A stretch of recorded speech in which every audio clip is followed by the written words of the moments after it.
Merci de rejoindre Dice Therapy pour la 6e saison de Pavillon Noir. Eh bien, soulevons cette pierre. Eh bien, Oui, Allons-y. oui. Ne pressons-nous, parce que là, demain, il faut qu'on soit parti. oui. Donc, vous avez effectivement une roche qui se soulève assez facilement.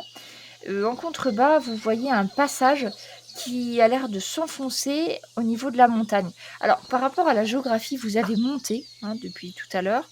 Et si vous descendez en haut des Mornes, vous allez descendre en fait au cœur d'une montagne. Du sol qui doit être... c'est sûrement de la pierre volcanique. Donc, vous voyez qu'il y a dû avoir de l'eau à un moment donné qui a creusé ce passage. Et là, c'est un espèce de chemin. Il y a quelques appuis de marche très très grossières qui ont été taillés. C'est pas du tout éclairé.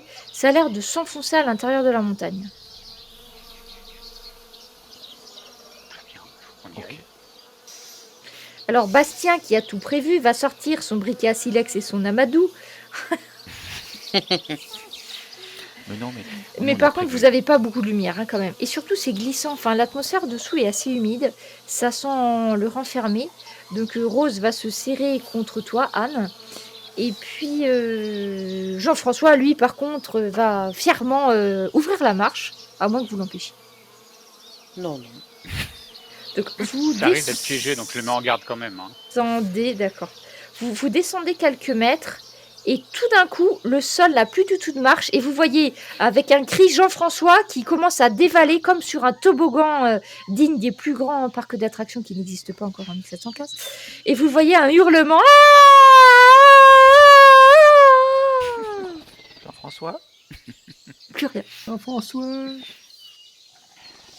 Bastien essaye d'éclairer, mais ça a l'air de descendre très loin. Jean-François. Bon, bah, allons-y alors. Ah, bah, ça, allons-y.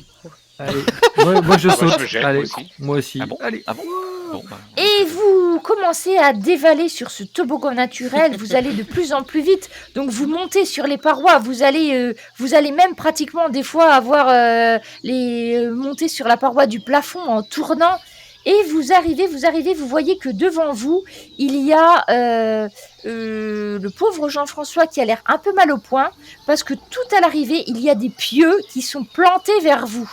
Faites-moi un test de dextérité, ça n'existe pas, mais d'athlétisme, non ça va pas non plus. Acrobatie escalade, on va y arriver. Adaptabilité, acrobatie escalade. ouais. À quel moment j'ai sauté, moi Bah moi je me rappelle pas non J'ai plus. glissé. Excellent pour Jack. Adresse... Ah non, adaptabilité, escalade. Alors, Youhou excellent pour Eric. Échec critique pour Anne, on va revenir à toi.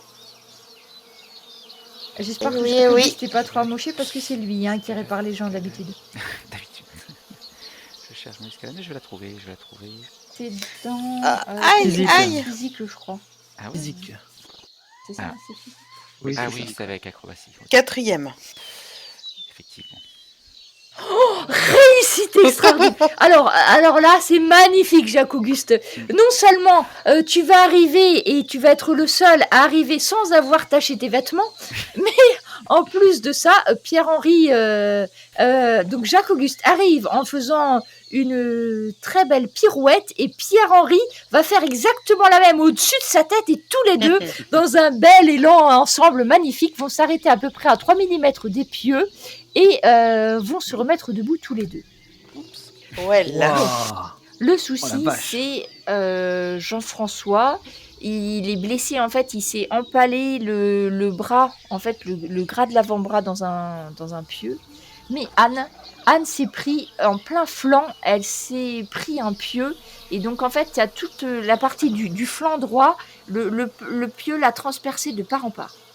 Je m'occupe Là, immédiatement de Anne. Jacques-Auguste, bon, tu sais que le petit Jean-François, faut s'en occuper, mais c'est pas vital. Par contre, Anne, il va falloir que tu mettes tes talents de chirurgien pour sauver Anne. Donc, c'est chirurgie et adaptabilité parce que tu n'es pas dans ton théâtre. Trouver. L'activité. Serre les dents, Anne. je vais tout faire. Je sers, vas-y. Je vais tout faire pour te sortir de là. Attends, j'ai enlevé le pieu déjà pour commencer. Oui. Réussite extraordinaire, mais il est Oh là là. formidable ce C'est Jacques incroyable. Auguste. Je Et n'ai pas donc, de moment. Extraordinaire. Jacques Auguste Oh là là. a réussi à emmener exactement ce dont il avait besoin. Et il va aussi, donc il va extraire Anne du pieu. Alors d'un grand coup, tu vas serrer les dents à Anne, il va te dire à 3, je compte 1 et il tire à 1. Donc comme ça, tu n'auras même pas le temps de sentir la douleur. À cet endroit-là, c'est pas très douloureux, il faut savoir. Mais par contre, il va l'avoir fait tellement vite qu'en fait, t'as pas eu d'organes vitaux qui ont été touchés, mais par contre, c'est un endroit qui saigne beaucoup. Et donc, Jacques Auguste va très vite demander quelqu'un pour l'aider, pour cautériser la plaie. D'un côté, il va te mettre la torche improvisée qu'il avait fabriquée pour arrêter une hémorragie interne. Il va finir par recoudre, par te faire un bandage. Et il va réussir en fait à faire en sorte que tu puisses marcher. T'as mal.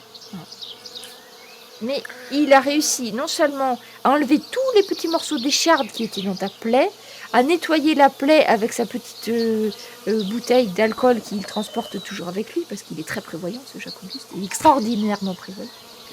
Donc, Mon héros. Anne, tu vas t'en sortir, donc sans infection évidemment, hein, puisqu'il a tout retiré. Donc quand même, tu as quand même un petit peu, je regarde, au niveau des blessures, donc tu l'as pris au niveau du flanc, donc c'est au niveau du torse. T'es en blessure sévère. On aurait été bien dans Ok. cette petite plantation de canne à sucre. Ouais, oui, maintenant que tu le Voilà. dis. Si sans Jacques Auguste, t'étais presque dans le coma et en fait il a réussi à stabiliser la blessure avant que tu perdes trop de sang. Arrête de me faire rire, Jacques Auguste. Ça tire un peu. Il faudrait que tu soignes le petit aussi. Oui. C'est de la chirurgie, pareil. Donc là par contre t'as pas forcément besoin de matériel particulier, hein. C'est plutôt... En fait je pense qu'il s'est cassé le bras en fait. Ok. Donc chirurgie, j'ai perdu ma chirurgie. Alors là c'est chirurgie adresse. C'est parti. Alors Jean-François, je suis sûr que tu vas être fort. Jean-François survivra aussi. Espérons-le. Reçu de justesse. Ah, c'était plus Il difficile a un quand petit même. peu mal. Ouais. On peut pas toujours tout réussir, surtout quand on n'est pas chirurgien. Arrête de me faire rire, Jacques Auguste, s'il te plaît. Mais ne dites à personne, hein, je ne suis pas chirurgien. Alors, par contre, ouais. Je suis en train de regarder pour toi, Anna, parce que donc j'ai un. Oui, oui. Donc tu évites le critique grâce à l'extraordinaire de Jacques Auguste. Cependant, et oui, tu verras après, Jacques Auguste va t'expliquer quelques petites choses sur l'anatomie féminine, mais il pense que peut-être tu ne pourras jamais avoir d'enfant, Anne. Parce que, en fait, suivant comment le pieu est rentré vraiment dans le flanc, en fait, il n'est pas sûr à 100%, hein, parce que bon, les connaissances anatomiques, c'est pas super précis. Oui. Mais d'après ce qu'il en sait, donc je sais pas si tu vas lui dire de but en blanc, hein, Jacques Auguste. Hein. De but en blanc pendant que c'est chaud. Voilà. Oh la vache, je suis pas sûre de peut-être. Je suis pas sûre de pouvoir je suis pas sûre de pouvoir l'entendre. Hein. Non, mais avec tact, avec mon tact habituel, bien entendu. Mais d'un autre côté, il va te dire, mais c'est pas mal parce que si t'avais perforé autre chose, peut-être tu serais morte. Donc au final, voilà. Hein. C'est ça, Jacques Auguste, si j'ai bien compris, avec ton tact. Voilà. Alors Et puis, du coup, et on a puis les dit, mioches. t'es en blessure sévère. Blessure sérieuse. Après, maintenant, il faudra juste que tu aies des premiers soins, mais pour le temps de ta blessure, ça sera... Ok. L'impact a été surtout au moment du choc. Hein. Après, pour guérir, c'est pas forcément très très long. Blessure sérieuse, il me semble que 3 jours, ça suffira. Bon, tu auras mal un petit peu. Hein. Oui, c'est ça, 3 jours. Ok. Mais par contre, le problème, c'est que comme tu as fait un échec critique, il y a des séquelles qui sont très graves. Quant au petit Jean-François, bah non, il aura juste voilà, le bras un petit peu sensible le temps de la cicatrisation. Faut pas trop qu'il se serve de son bras. Donc, Mais ça suffit les rames. alors je sais pas si c'est le bras gauche ou le bras droit, on va savoir tout de suite. Bras droit. Bras droit. donc il pourra pas trop tirer au pistolet. Il pourra pas trop se battre, hein, Jean-François, du coup, pendant quelques temps. Hein. Puis si jamais qu'on veut continuer de ramer, on va tourner en rond. Ouais. Ouais. Mais bon, ça va. Donc, vous êtes arrivé tout en bas de ce toboggan naturel. Vous voyez que dans les pieux, vous n'êtes pas les seuls à vous y être fait prendre. Il y a d'autres Il y a locataires. quelques cadavres qui sont plus ou moins décomposés. Est-ce qu'on sait si c'est des Européens ou Ben, faire leur poche? c'est difficile de savoir comme ça. Ouais, tu peux faire leur poche. Oui. Oui, tu penses que ce sont des Européens. Peut-être, après, tu sais pas trop. Ils ont des pièces, c'est des pièces de 8, donc ça te donne pas forcément une indication sur leur nationalité, mais ils avaient plutôt des vêtements européens. C'était pas des indigènes, en tout cas. Ok. Ou sinon des comme toi, avec des vêtements. Donc, vous continuez, vous voyez que le chemin est beaucoup plus sablonneux et qu'il descend progressivement en faisant de multiples lacets. Donc, ça va de gauche, de droite. Donc là, maintenant, vous marchez sur du sable. Les parois rocheuses autour vous environnent. Donc, Jacques-Auguste avait toujours de quoi faire de la lumière. Hein, donc, Je vais aider Anne à marcher. Ouais. Je fais attention, j'invite les autres à faire attention aux parois et puis aux éventuels pièges qu'il peut y avoir. Ok, je reste Ça marche. très vigilant.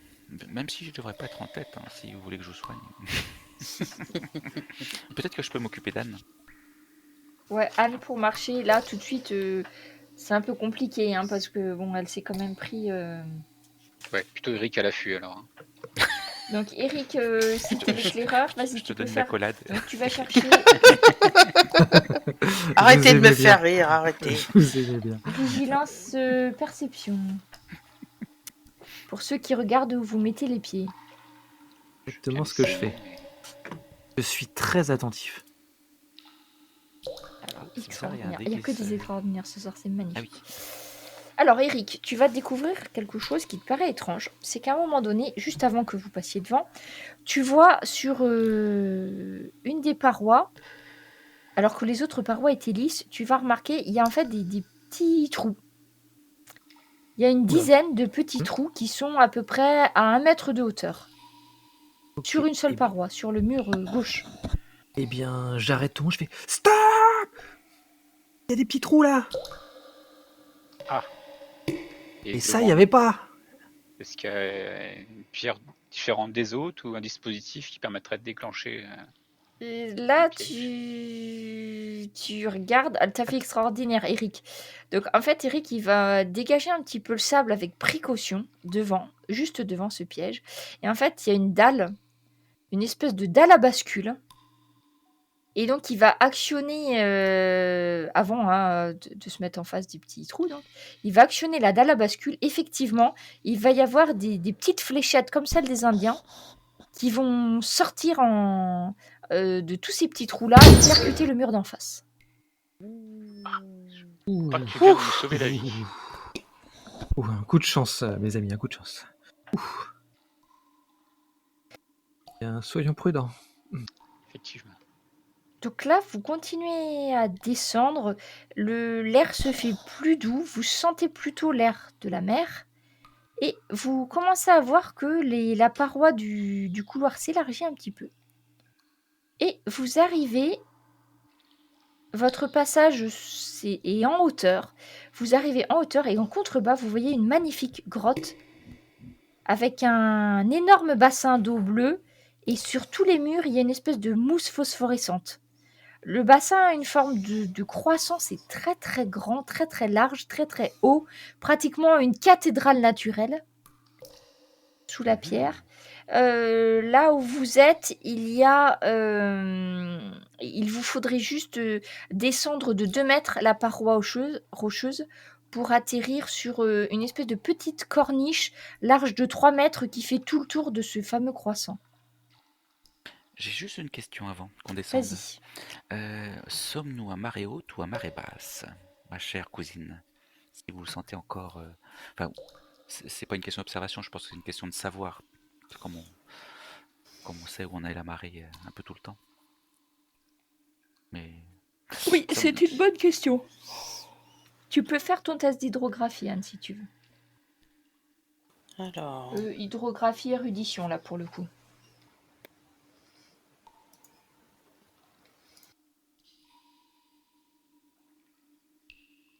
Beaucoup de dés, excellent. Donc Anne, tu vas regarder le niveau de l'eau par rapport aux parois. Ah oui, Et on peut là, faire ça tu aussi. penses que vous êtes à marée haute. D'accord. Bon, c'est bon signe.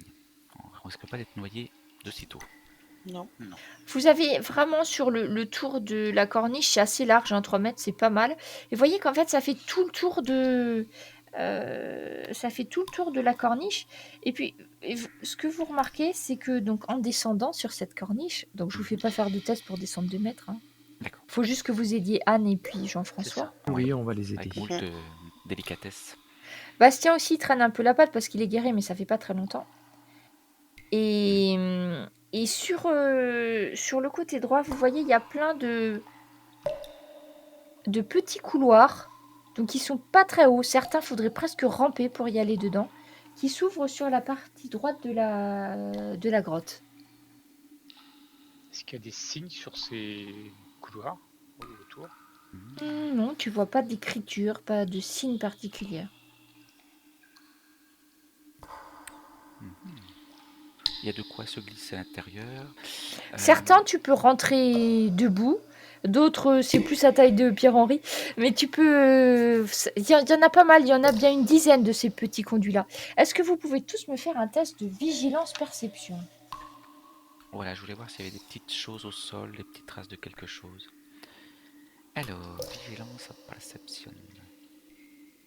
Alors, je vous laisse tous faire. Eric, je pense que c'est Eric.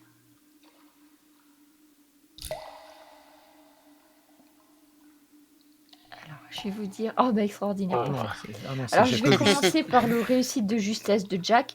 Tu vois qu'il y a quand même des traces de présence humaine vers ces petits couloirs. Tu vas voir, il y a un bouton, par exemple, un bouton de cuivre au sol.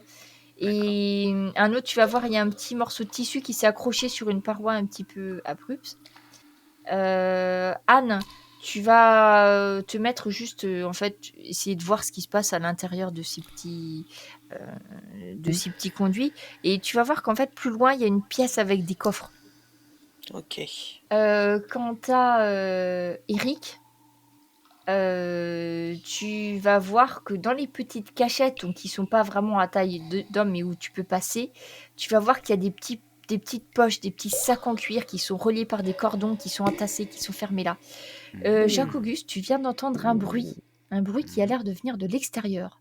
Tu es sûr mer et absolument certain d'avoir entendu des coups de canon. Vous avez entendu?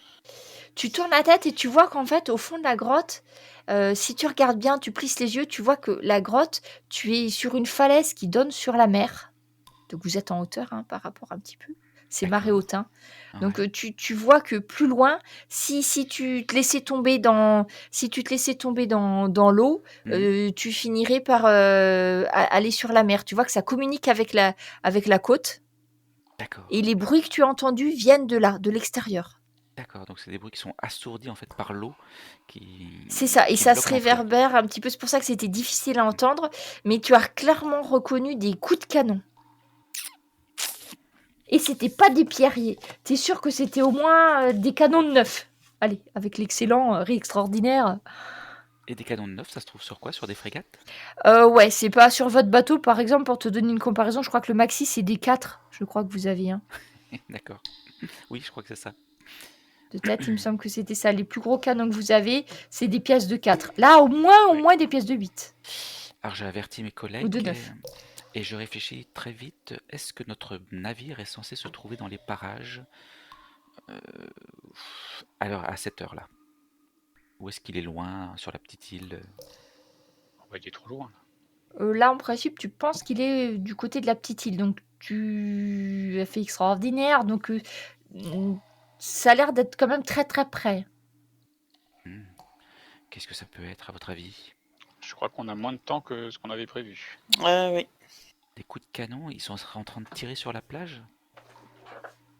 Peut-être qu'ils sont en train de tirer sur la plage, sur les choses qu'ils ont vu bouger. Ou alors ils essayent d'impressionner les indigènes pour avoir le champ libre. Tout état de cause, faut qu'on se dépêche. Ok, Je vois des petites bourses en cuir là-bas qu'on les rattachées. ok, je vous aide. Vous êtes en train de regarder ce qui se passe. Vous entendez du bruit qui vient du côté de la côte. Et vous voyez un bateau dématé entrer dans la grotte. C'est une frégate qui est armée, sur laquelle il y a une bonne trentaine d'hommes. Et Oh là. à la proue, vous voyez Pete Von Hard qui vous regarde, qui vous pointe du doigt. Sale traître, vous n'allez sûrement pas me voler mon trésor, ne faites plus un geste. Et vous avez les armes de 30 pirates qui sont pointées sur vous. Oui. Bah, écoute, Eric, est-ce que tu gardes à la main la petite bourse qui contient des pierres précieuses que tu viens de récupérer dans la grotte? Je mets la main derrière mon dos et je recule doucement. Ne bouge peut-être pas trop quand même.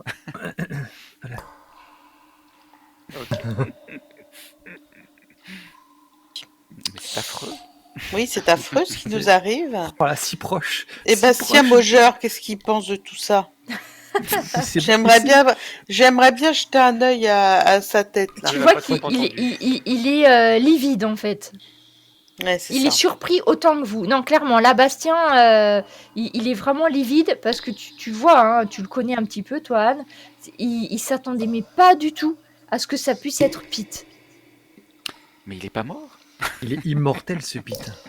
Eh bien, oui, d'après Bastien, il est mort en tout cas. Après, d'après ce que Ah, vous voilà. a dit Martel, il est mort. Mhm. Il devrait être Enfin, mort. nous, on l'a déjà tué aussi, donc ça fait quand même 3 fois. Qu'est-ce que vous faites ici, dans ma grotte? C'est mon trésor. Comment avez-vous trouvé ma cache secrète? Vous êtes tous des traîtres. Je vous ferai tous brûler vifs. Je vous mettrai des allumettes sur les doigts pour vous faire brûler la peau. Je vous dépecerai vivant. Je vous scalperai. Et etc. etc. Il en donne un ordre à ses hommes de mettre une chaloupe à la mer, tout en continuant à vous invectiver et à vous décrire par le détail tout ce qui va vous faire. Je vais vous attacher des poids à tous les membres et je vous pendrai du haut du grand mât. Il est toujours en train de vous invectiver. Il y a 4 de ces hommes que vous connaissez pas, qui rament et qui l'amènent à vous. Et en le voyant arriver déjà, que faites-vous? Ils sont combien, tu disais 4 seulement? Alors, dans la chaloupe, il y en a qui rament. Il y a 4 autres hommes qui sont agrippés plus ou moins, parce qu'il n'y a pas beaucoup de place dans une chaloupe. Avec les armes, ils sont bardés de pistolets, de sabres, armés jusqu'aux dents, quoi. 9 en gros. Et Pete, en même temps qu'il vous parle, il a son pistolet aussi à la main et en même temps, il vous menace de son pistolet. Donc, vous le voyez qui débarque, il va pas lui falloir longtemps, hein. En gros, il est arrivé sur vous dans moins d'1 minute. Donc, voilà la situation. Eh bien, que faites-vous? Les Moi, amis, je lui tire dessus. Non, une retraite stratégique s'impose, mes amis là. Tu as dit qu'il y avait des grottes, Calmons-nous. t'avais des cavernes, Petite grotte, une caverne, petite fuite, non? Ça vous dit pas? Mais tout d'abord, on se dit bonjour. Je dis surtout à Pierre-Henri d'aller se carapater. Allez, vite, tiens, va chercher la pièce. Ok, T'as donc visité, toi, les cavernes à côté, non? vous aviez vu juste le début des petites cavernes. En fait, c'est pas très profond, c'est des tas de petites caches surtout remplies de pièces, de coffres, de pièces, de bijoux, de choses comme ça. On n'a D'accord, pas c'est vu d'issue communique pas par là. derrière. Pas vraiment d'issue. Je crois que vous aviez envoyé quelqu'un en éclaireur, je sais plus qui, mais il n'y a pas vraiment d'issue. Donc Jacques-Auguste, tu demandes à Pierre-Henri d'aller se cacher quelque part. D'aller Et se toi, cacher. tu restes... Oui, je fais la façade. D'accord. En Anne, répondant notamment à Moi, je Bonne suis, femme. comme je suis blessée, moi, je tire dans D'accord. le tas. tu tires t'es sur blessé. une cible précise ou pas? Je tire comme ça, si ça touche, tant mieux. D'accord.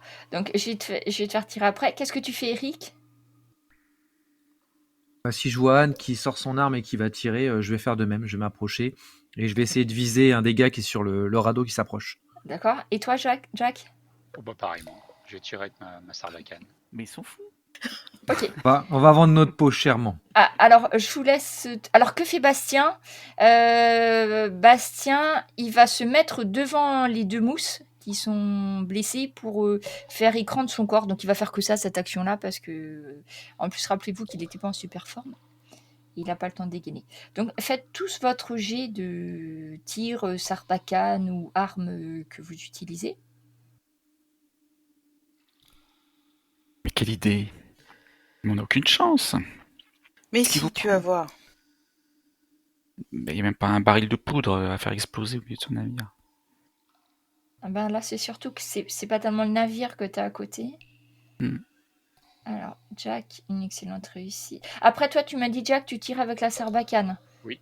Donc, du coup, tu as utilisé quoi? T'as le poison qui paralyse ou... Enfin, je sais plus, parce que tu as plusieurs... Ouais, le truc qui paralyse. D'accord. C'est surtout le but d'éliminer un maximum de personnes avant qu'ils atteignent le Pour sol. excellent, Anne, bonne réussite. Et bonne réussite pour Eric. Donc, Anne et Eric, vous allez toucher chacun un des hommes de Pete. Mais Jack va toucher Pete Von Hard. Avec sa fléchette. Oh, je regarde avec envie, Jack. Pete, qui est, je vous le rappelle, très ami avec certains Indiens, c'est exactement ce que Jack lui a envoyé. Donc, il enlève directement la fléchette. Il faut juste que je lui fasse son petit test de constitution. Voilà. Et du coup, il donne ordre à ses hommes de passer à l'attaque, de vous attaquer. Ramenez-les-moi vivants! Ils doivent souffrir avant de mourir! Et donc, ils mettent pied à terre. Bon, à part les deux qui sont blessés. Et donc, vous avez, on avait dit, donc ça fait 8, ça fait 6 hommes qui viennent sur vous pour vous maîtriser. J'ai juste besoin de Pete. Que je trouve pas. Pete, où es-tu? Alors, là, il est là. Donc, Pete, il doit faire un jet de constitution, je crois, par rapport à ton poison, hein, il me semble.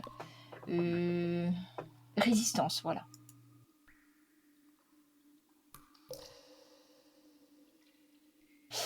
Eh bien, il est réussi de justesse. Donc, bon, ça le ralentit légèrement.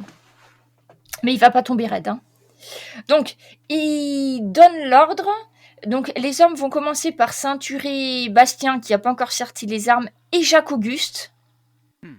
Donc, toi, du coup, Jacques-Auguste, fais un test de résistance à ton tour. Force même. Force. Parce que là, c'est de la force physique si tu veux résister, à moins que tu ne résistes pas. Je résiste pas, ouais. D'accord. Je suis surpris par le fait qu'on échange des coups de feu. Donc, il te ceinture et te force à te mettre à genoux et tu as une arme pointée sur la tête, Jacques-Auguste. Ils font de même avec Bastien. D'accord. J'ai vu, hein, Jack. Ils font de même avec Bastien. Anne, tu peux me faire pareil, un test de force? Est-ce que tu avais un deuxième pistolet chargé? Oui. Ceux qui avaient une deuxième arme chargée, je vais vous dire après. Réussite de justesse. Donc, Anne, tu arrives à te dégager du premier marin. Si tu as encore une arme chargée, tu peux éventuellement faire ça ou autre chose. Hein. Une action pour toi, Anne. Je vais tirer avec mon deuxième pistolet. Je te laisse faire le test. En plus, ils sont très proches. Ok. Tu blesses un des hommes qui essaye de te ceinturer. Eric, tu fais quoi? Je utilise mon sabre pour essayer d'en blesser le premier qui essaie de m'attraper. Vas-y, je te laisse faire le sabre et après je te dis... Donc là, il en reste 5 valides. Mais enfin, ceux qui sont blessés, ils peuvent agir quand même. Hein, juste, ils sont blessés. Donc du coup, tu as fait excellente réussite. Opportunité d'escrime avancée. Donc ça veut dire que tu peux utiliser une de tes bottes secrètes peut-être. J'en connais qu'une, alors... Ta botte secrète. Ma botte secrète. Ta botte secrète, c'est ça. La Mandrito. C'est-à-dire, j'assène un coup droit horizontal de toute la force de mon avant-bras. Pour augmenter mes dégâts de... Donc tu as fait quoi? 4 succès.